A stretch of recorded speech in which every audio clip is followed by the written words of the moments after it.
Bonjour les élèves, aujourd'hui je vais vous parler d'une expérience hyper célèbre en physique. Il s'agit de l'expérience dite négative de Michelson et Morley. En physique, une expérience négative, c'est une expérience qui donne un résultat contraire à ce que les expérimentateurs recherchaient. Alors attention, contrairement à ce qu'on pourrait croire, c'est pas une expérience ratée. Une expérience négative peut faire énormément progresser la science, et c'est justement le cas de l'expérience de Michelson et Morley. Il s'agit d'une série d'expériences qui ont été menées de 1881 à 1887. Alors au départ, c'est Michelson qui commence le truc. Michelson, c'est un Américain qui oscille entre l'armée et la science. Et heureusement pour la physique, il finit par se consacrer intégralement à la science. Et il obtient pour tous ses travaux le prix Nobel de physique en 1907. Il va être aidé dans cette expérience par un autre Américain, Edward Morley. Tout d'abord, le contexte historique. Au milieu du XIXe siècle, c'est l'amour fou entre l'astronomie et la physique. Par exemple, en 1846, le français Urbain Le Verrier prédit mathématiquement l'existence et la position de la planète Neptune. Il donne ses résultats à ses copains de l'Observatoire de Berlin, et on observe effectivement une planète quasiment à l'endroit exact prédit par Le Verrier. 1851, encore un Français, Léon Foucault. Il sidère le monde entier en accrochant un pendule au Panthéon et en mettant en évidence expérimentalement la rotation de la Terre sur elle-même. Alors Michelson, dans la même idée, lui, son objectif, c'est de mettre en évidence le mouvement de la Terre par rapport à un référentiel absolu qu'on appelle l'éther. Bon c'est bien beau tout ça, mais vous allez me dire, oui, mais c'est quoi l'éther? Alors, un petit retour en arrière s'impose. L'éther, c'est une très très vieille idée. On en trouve déjà trace dans les écrits de Platon, un philosophe grec, il y a plus de 2400 ans. Pour lui, l'éther, c'était un fluide qu'il qualifiait de la forme de l'air la plus pure et qui occupait tout l'espace. Bref, les planètes, le soleil, tous les astres se déplacent dans cet éther. 2000 ans plus tard, c'est le célèbre Isaac Newton qui établit la loi de la gravitation universelle. Mais pour lui, il y a un problème. Qu'un corps puisse agir sur un autre corps dans le vide, ça lui paraît complètement farfelu. Donc il imagine aussi une espèce d'éther qui serait le médiateur de sa force et qu'il qualifie d'une espèce d'esprit très subtil qui pénètre à travers tous les corps solides. Encore un peu plus tard, un autre Anglais, Thomas Young, avec ses expériences de diffraction et d'interférence, notamment l'expérience des fans Dune que vous avez étudié au début de l'année, met en évidence l'aspect ondulatoire de la lumière. La lumière serait donc une onde. Mais qui dit onde dit milieu de propagation. En effet, au XIXe siècle, on sait bien qu'une onde, c'est une perturbation d'un milieu matériel qui se propage dans l'espace. Par exemple, pour le son, c'est une variation locale de la pression qui se déplace dans l'air. Pour la houle, c'est une variation d'amplitude qui se déplace dans la mer. Eh bien, pour la lumière, il était logique de penser que cette perturbation se propageait dans un milieu qu'on appelle l'éther. L'éther, référentiel absolu, milieu de propagation de la lumière. Le physicien français Augustin Fresnel fut un des premiers à en faire une théorie, en 1830. La lumière est donc une ondulation d'un éther qui apparaît pour le moins assez étrange. Tout d'abord, dans cette théorie, l'éther est un solide élastique. Ok. Mais comme en plus il transporte la lumière des étoiles qui sont très très loin à une vitesse énorme de 300 000 km par seconde, il doit avoir une rigidité quasi infinie d'après les lois physiques connues à cette époque. Ça se complique. Cerise sur le gâteau, puisque la Terre tourne autour du Soleil sans être ralentie, eh bien non seulement il a une rigidité quasi infinie, mais en plus il a une résistance qui est nulle au déplacement. Alors on voit bien que ce solide élastique est quand même assez particulier. Il occupe tout l'espace, il est autour de nous, dans le vide, dans l'univers, partout. Cela veut dire que même sur Terre, autour de nous, lorsqu'un rayon de lumière se propage, il fait vibrer cet éther dont le moins qu'on puisse dire, c'est qu'il a des propriétés assez étranges. Pour mettre en évidence le mouvement de la Terre par rapport à l'éther, Michelson se base sur deux principes physiques. Le premier est celui établi par Galilée il y a un peu plus de 250 ans, c'est la loi de composition des vitesses. Imaginons que la Terre se déplace à une vitesse v par rapport à l'éther qui est le référentiel absolu. Imaginons maintenant la lumière d'une étoile se déplaçant dans le même sens et la même direction que la Terre. Par rapport à l'éther, la lumière de cette étoile se déplace à la vitesse c égale 300 000 km par seconde. Mais par rapport à un observateur terrestre, d'après Galilée, cette lumière nous semble parvenir un peu moins vite. Il faut lui retrancher la vitesse de la Terre. C'est un peu comme si vous êtes dans un train, vous longez l'autoroute, des voitures se déplacent dans le même sens que le train, vous avez l'impression, en les regardant, qu'elles arrivent moins vite. Imaginons maintenant la lumière d'une étoile provenant dans le sens opposé au déplacement de la Terre. Cette fois-ci, c'est l'inverse pour un observateur terrestre, d'après Galilée. Il devrait voir arriver la lumière plus vite. Celle-ci devrait lui sembler parvenir à la vitesse c plus v. De la même manière, toujours dans le train, si vous regardez les voitures arriver sur l'autoroute en sens opposé, vous avez l'impression qu'elles arrivent beaucoup plus vite. Le deuxième principe physique qu'utilise Michelson, c'est celui des interférences entre deux sources de lumière cohérentes. Michelson veut donc mesurer la vitesse de la Terre dans l'éther considéré comme le référentiel absolu. Pour cela, la Terre va être un laboratoire idéal. En effet, lors de son déplacement autour du Soleil, on devrait observer à sa surface une espèce de vent d'éther. Un petit peu comme lorsqu'on court pour ne pas arriver en retard au lycée, on ressent la sensation de l'air sur son visage, on génère un vent apparent. Beaucoup pensaient, à cette époque, que le Soleil était immobile dans cet éther. C'est une hypothèse, bien sûr. Dans cette hypothèse, la vitesse maximum de ce fameux vent d'éther devrait être approximativement de l'ordre de la vitesse de déplacement de la Terre sur son orbite. La vitesse de la Terre sur son orbite est environ de 30 km par seconde. Comme on le sait, la vitesse de la lumière dans l'éther est environ égale à 300 000 km par seconde. Comme on l'a vu, d'après la loi de composition des vitesses, sur la Terre, la vitesse de la lumière devrait donc varier approximativement de 0,01%. Bon, à cette époque, on n'a pas cette précision dans la mesure de la vitesse de la lumière. Pour mesurer ce minime écart de façon indirecte, Michelson va mettre au point un système très ingénieux. L'interféromètre de Michelson. Alors, voilà en gros son principe. Une source lumineuse génère une lumière monochromatique. Cette lumière arrive sur une plaque semi-réfléchissante. Une partie de la lumière est dirigée vers un miroir M1, une autre partie vers un miroir M2. Lorsque le Michelson est bien réglé, la distance OM1 est égale à la distance OM2.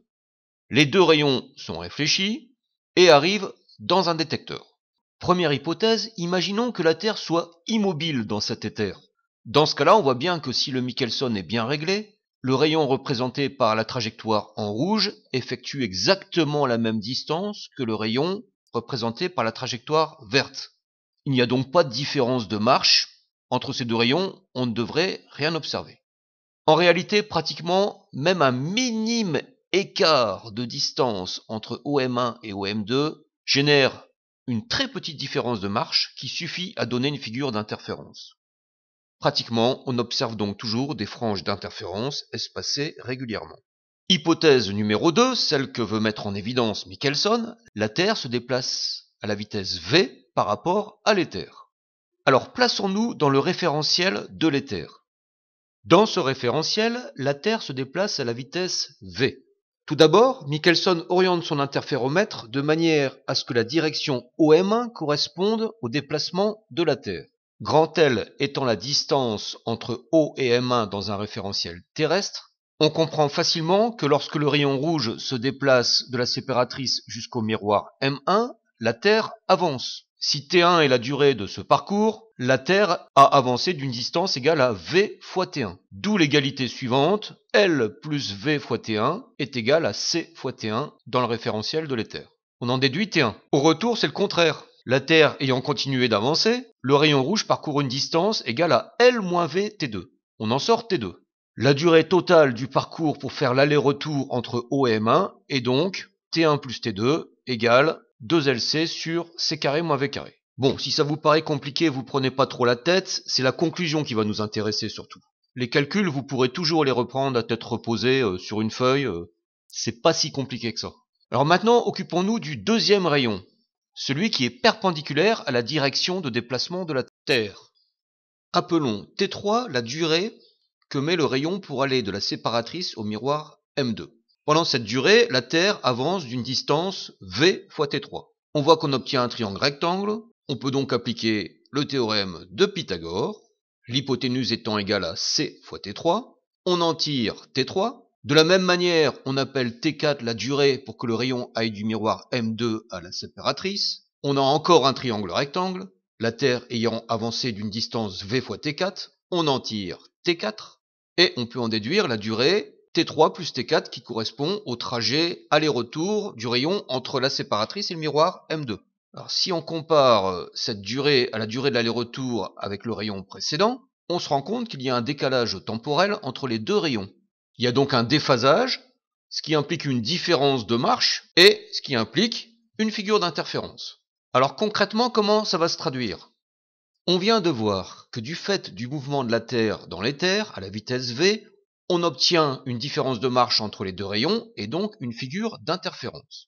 Alors Michelson, il a ensuite l'idée géniale de faire tourner tout le dispositif, de 90 degrés, 180 degrés, 270 degrés, de manière à ce que ça soit l'autre miroir, cette fois-ci, dans un premier temps, qui soit dans le sens de déplacement de la Terre. Il s'attend logiquement à avoir un décalage des franges d'interférence. Ce décalage devant lui permettre de mesurer la vitesse v de la Terre dans l'éther. Pour éviter toutes les vibrations, Michelson et Morley mettent au point un interféromètre qui flotte sur une bassine de mercure. Ils effectuent leur rotation de façon très précise, prennent une grande quantité de mesures, et à leur grande surprise, rien de rien. Tout se passe comme si les deux rayons mettaient exactement le même temps pour faire les deux trajets. Et cela dans toutes les directions. Comme si la vitesse de la lumière n'était pas du tout influencée par la vitesse de la Terre dans l'éther. Il répète l'expérience de nombreuses fois, dans différentes conditions, mais au bout de 6 années d'efforts, il conclut: s'il y a un mouvement relatif entre la Terre et l'éther, il doit être petit. En tout cas, plus petit que ce que l'incroyable précision de cet interféromètre permet de mesurer. Bon, évidemment, pour Michelson et Morley, ça n'a pas dû être une période facile à vivre. On parlait à l'époque du résultat nul de l'expérience de Michelson et Morley.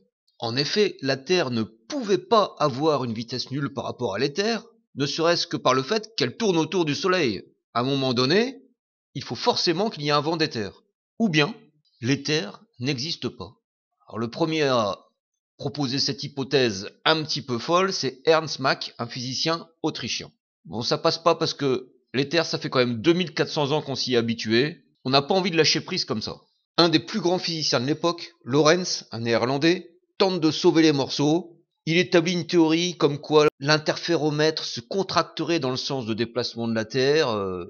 Il arrive plus ou moins à donner une explication cohérente. 1905, l'année de la révolution en physique. Un jeune Allemand de 26 ans, complètement inconnu du monde scientifique, qui bosse à l'office des brevets de Berne, et qui le soir travaille dans sa petite chambre à la lumière d'une bougie, va sortir 4 articles qui vont bouleverser complètement la physique. Bon, vous l'avez reconnu, il s'agit d'Albert Einstein. L'un de ces articles révolutionnaires est la théorie de la relativité restreinte. Alors cette théorie est basée sur 2 postulats. Premier postulat, toutes les lois de la physique sont les mêmes dans tout référentiel galiléen. Deuxième postulat, la vitesse de la lumière dans le vide, c'est la même dans tous ces référentiels. Elle ne dépend ni du mouvement de la source, ni de celui de l'observateur. Sa valeur reste constante, quelles que soient les circonstances. Du coup, cela donne une explication cohérente aux résultats de l'expérience de Michelson et Morley, puisque la vitesse de la lumière devient constante quelles que soient les circonstances. La loi de composition des vitesses de Galilée ne s'applique pas à la lumière. Que ça soit dans le référentiel du laboratoire ou dans un autre référentiel, sa vitesse est toujours égale à c. Ok, on a une explication cohérente, mais l'éther dans tout ça. Alors dans un autre article, Albert Einstein nous explique que la lumière a un aspect corpusculaire. Il explique ainsi l'effet photoélectrique. Du coup, si la lumière est composée de corpuscules, ceux-ci n'ont pas besoin de faire vibrer un prétendu éther, on n'a pas besoin d'éther, tout simplement. Or pour Albert Einstein, cet éther solide, élastique aux propriétés si bizarres énoncées précédemment, eh bien cet éther n'existe pas. L'expérience de Michelson et Morley, finalement, ne faisait que donner une preuve expérimentale de cette nouvelle théorie révolutionnaire. Alors pour conclure, est-ce que c'est la fin de l'éther? Eh bien, comme aurait dit Lavoisier, rien ne se perd, rien ne se crée, tout se transforme, y compris l'éther. Albert Einstein lui-même, en 1916, va revenir sur ses déclarations et va reconnaître l'existence d'un certain éther. Alors évidemment, c'est plus l'éther élastique solide si bizarre, mais il va lui trouver une nouvelle nature. Aujourd'hui encore, en 2017, la réponse n'est pas définitive. On parle de vide quantique, finalement, une certaine forme d'éther. Voilà, c'est fini.